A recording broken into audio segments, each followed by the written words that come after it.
stressful things you could ever experience. If you have found yourself in a situation, or maybe a business or family matter, whether you need counsel in Illinois courts or federal, I strongly encourage you to contact Chris Taylor at Taylor Law. You can get him on the web at www.taylor-lawpc.com or by phone at 888-369-3466. I have known Chris for over a decade and found him to be a great attorney, but more importantly, a great friend and man. Please do yourself a favor and contact Taylor Law first. I'm CJ Sky. Enjoy this show, and I thank you for watching.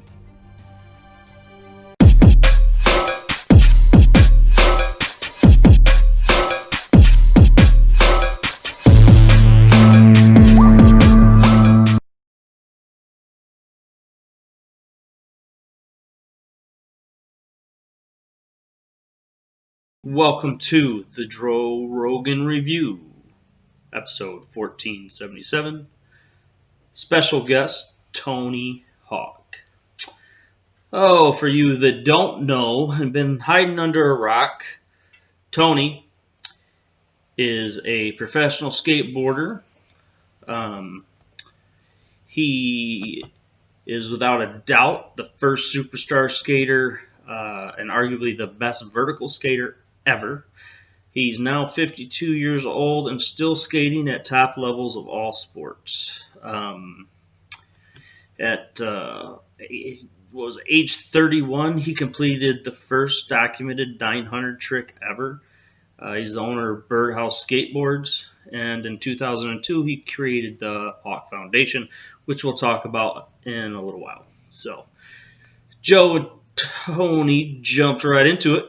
Tony turned pro at age 14, which he tells us basically back then that meant that when he was filling out the paperwork, the entry form, he checked the pro box instead of the amateur. He said his coach looked at him and said, okay, so we're doing this. Tony, by age 17, still in high school, was already making a living at skating. He was one of the very, very few doing this, however.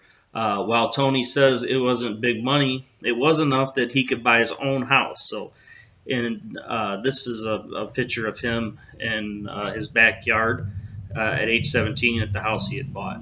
So Tony said he moved 3 friends in, and they started partying. We can all remember from school and high school that whoever had the parents out of town, that's where the party was for that weekend. I was fortunate enough, or unfortunate enough, that my parents owned a bar, and so they were always gone till 2, 4 o'clock in the morning. So my house then, of course, became the party house.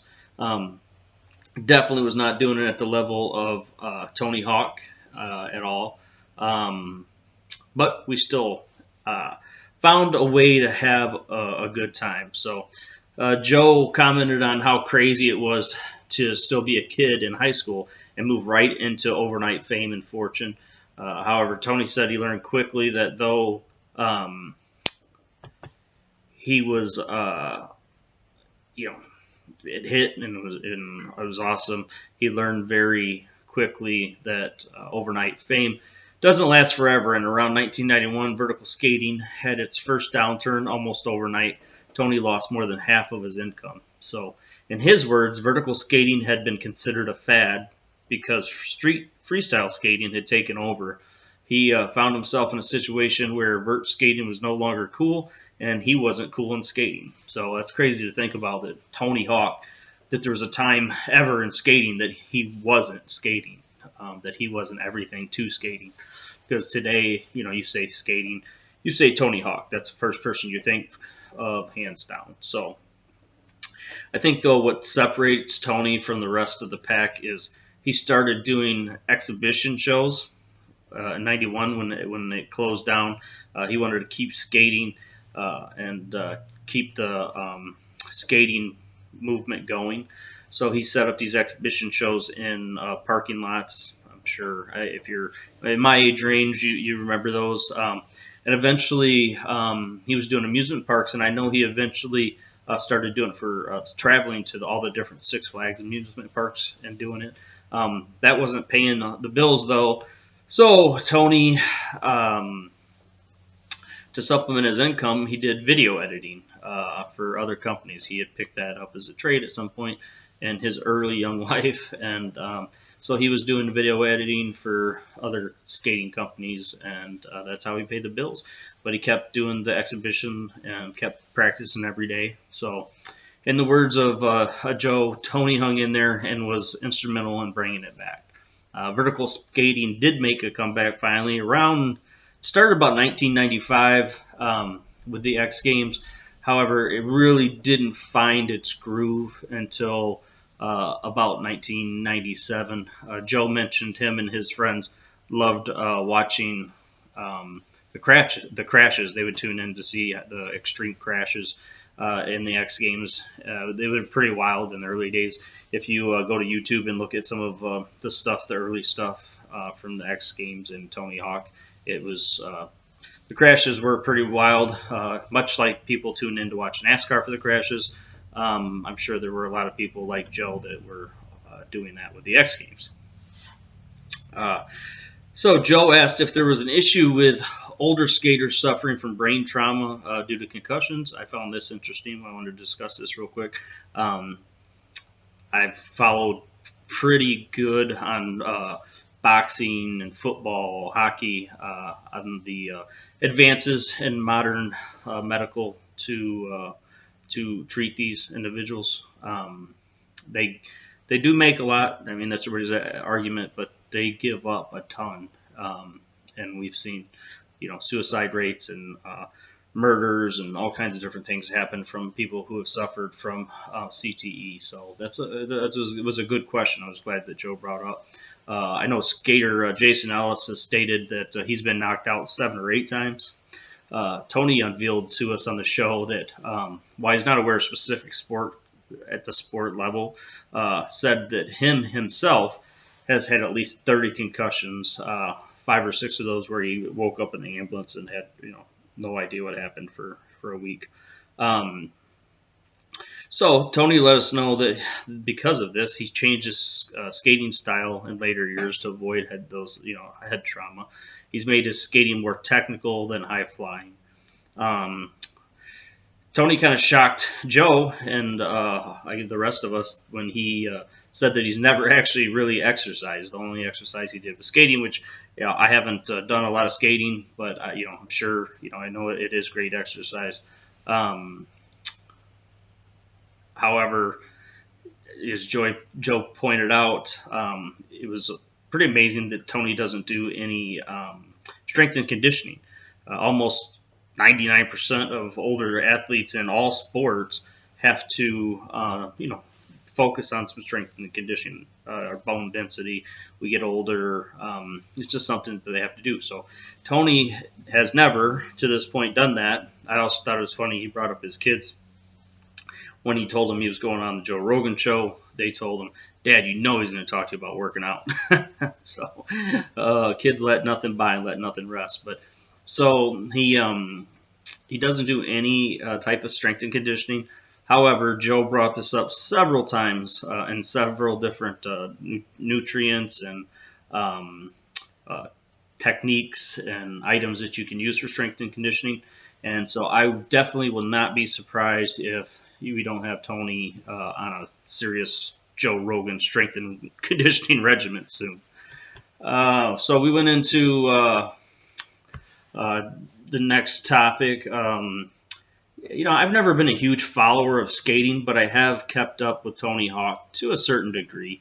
Much like I don't watch bike racing, but I've kept up with Lance Armstrong, the good and the bad. One of the things you have to say about Armstrong, regardless of his professional career flops, he did a ton for cancer. I mean, the kid, children's cancer. I mean, he was pretty much the guy, the face of cancer research for many years.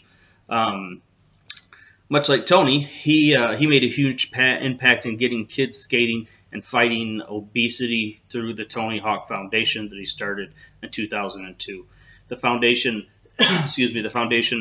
helps build cities, gives them blueprint to build parks, helps them with funding, financing, design, all of that. So the foundation has awarded over $6 million done 900 parks in all 50 states. So that's incredibly impressive. So I think what I found the most impressive about that is that Tony found a niche for something that he was professional about. Not to discount any athletes or anybody who helps with St. Jude or any of the charities, but I thought it was pretty cool that Tony found something that was specific to him that served multiple purposes. Um, in closing, I'd like to talk, about the type of person Tony Hawk is, and I heard a story that happened with him about a month ago, and I think that that story pretty much wraps up the type of person that Tony is. The I think it was about a month ago, maybe a month and a half ago. There was a 6-year-old boy named Connor or Cooper Morgan flagged down a FedEx driver and asked him if he could help him mail his skateboard to Tony Hawk. And the FedEx driver looked at the board, and on one side the kid had wrote Cooper Morgan, kind of autographed it, and then on the other side of it he wrote Tony Hawk, and he was wanting to mail this to him.